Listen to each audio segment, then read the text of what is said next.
2 minute में योग। नमस्ते, मैं हूं आचार्य प्रतिष्ठा और इस हफ्ते हम बात कर रहे हैं जोड़ों में रहने वाले दर्द की। कल आपने जाना था कि वो कौन सी क्रियाएं हैं जो आपके गर्दन को स्वस्थ रखती हैं, और आज आप सीखेंगे कंधों को स्वस्थ रखने के लिए पवन मुक्त क्रियाएं।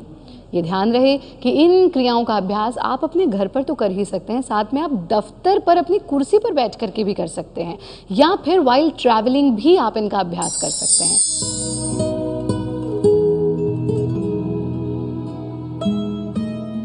कंधों की क्रियाओं के लिए आप वज्रासन में आ जाएंगे।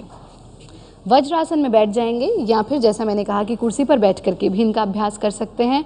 अपनी हथेलियों को अपने घुटनों पर टिका करके रखेंगे और यहाँ से आप कंधों को चक्राकार मूवमेंट देंगे। पूरा बड़ा चक्र बनाना, एंटी क्लॉकवाइज मूवमेंट क्लॉकवाइज के बाद, यानी 10 बार क्लॉकवाइज और 10 बार एंटी क्लॉकवाइज मूवमेंट आप देते चले जाएंगे। 10-10 बार क्लॉकवाइज और एंटी क्लॉकवाइज इसका अभ्यास करने के बाद आप इस प्रकार से हाथों को फोल्ड कर लेंगे, ऐसे कि आपकी उंगलियां आपके कंधों को छू जाए। कोहनियों को आपस में मिलाना है, ऊपर की ओर ले जाना, पीछे की ओर ले जाना और नीचे वापस ले आना। ऐसा करते समय आपको कंधों के बैक साइड में महसूस होगा हल्का सा प्रभाव। उस प्रभाव पर आपको ध्यान टिकाना है। पूरा बड़ा चक्र बनाने का प्रयास करें, जितना बड़ा सर्कल आप बना सकते हैं।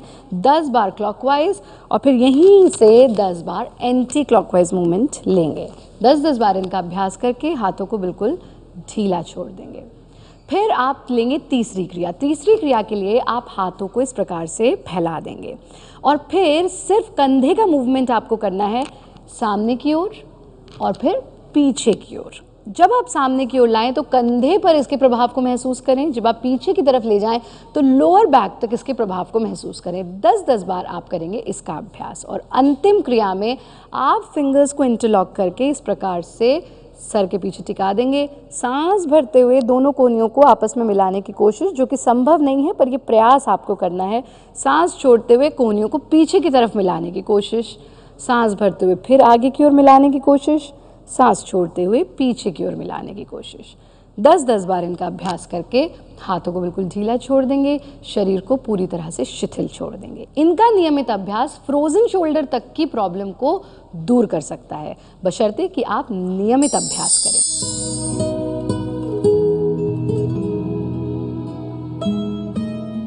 अश्वगंधा का सेवन नियमित रूप से करते रहें। चाय को ग्रीन टी से रिप्लेस कर दें और दिन में 3 बार कम से कम अपने पेट को बिल्कुल ढीला छोड़ के मुक्तहास, अट्टाहास जरूर करें। 2 मिनट में योग।